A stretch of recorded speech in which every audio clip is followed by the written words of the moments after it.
Hello everyone. Thanks for watching my videos again. And this is Moksha. In my last videos, I have shown you how do we record our macros and how we save a macro file. And so in this video today I'm gonna show you how do we assign a button to a macro or run a macro on a click of a button. So in order to assign a macro to a button, there are two options here. One is you can assign a macro to a shape like button like shape or assign a macro to a control like a button. Normal as far in application there is a button click here, click it or submit it something. So that kind of button. So let assign a macro to a shape first. In order to assign a macro, you have to go to macro to a shape, you have to go to insert, then shape. Shape battery would like to give a shape, a button like shape. I would prefer this rounded rectangle shape. This will more be close to a button.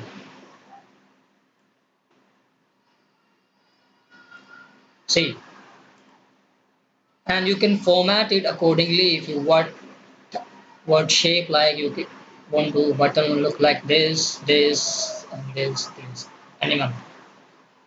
So I would like to choose this shape, and then I can edit the text and give a text to my button like click here and align it, align the shapes font and change the font size of the selected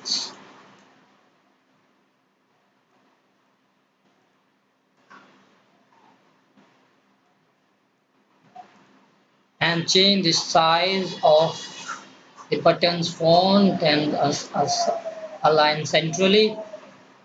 Now our button is ready, but I would move this button here because my macro will run from the cell G1. So let assign a macro this to this shape, a button shape. Right click it, click on the assign macro. Now a window will appear and you will see here the list of all macros you have recorded or you have coded on your own. Then click the macro that you want to assign to this shape and press OK. Now your macro is assigned to this shape and you can run that macro from the shape. Now your shape is clickable. Now you can see a hand cursor appearing here.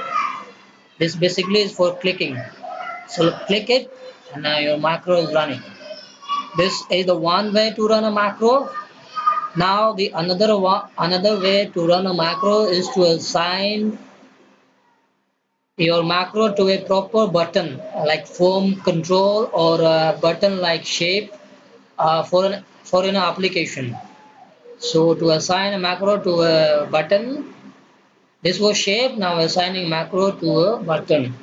To assign a macro to a button, go to developer again and in controls group you see here the insert controls command group. Here is the toolbox kind of shapes you can see here. You click it. There are two kind of controls, basically form control and active X controls. So I'm going to use here form controls because active X controls are the event driven controls like click on a button, double click on a button, over of a mouse, etc. And you can write your code in that buttons event, but I don't want you to touch this ActiveX controls now. We are going to cover ActiveX control later in my videos. So I'm assigning a macro to a form control. Now click this and draw a button here like this. Now you can change the text of the button like I'm assigning click here text. Now you can right click it and assign a macro. Press OK. Now your macro is assigned to this button. Basically, this is the form like button. So any application you see this kind of buttons here. So let's delete these rows, these columns, and run our macro by this button. So our one macro is assigned to two shapes. So you can assign this or this. So if you want to give a application like look to your macro, you can assign a button, form button, or a better visuality you want to give, a better shape you can assign here. You can give a shape, assign a shape to a macro also. So this was two ways to run a macro. And in my last video, I have recommended not to assign a key combination. So better you assign a button to your macros and run it. Thank you for watching. This was Moksha, and your reviews on my videos are always welcome. In my next video, I'm going to cover a different type of macro recording. There are two kind of macros recording also. So that we are going to cover in next my videos. Don't forget to watch. Thank you for watching. This was Moksha. Bye bye.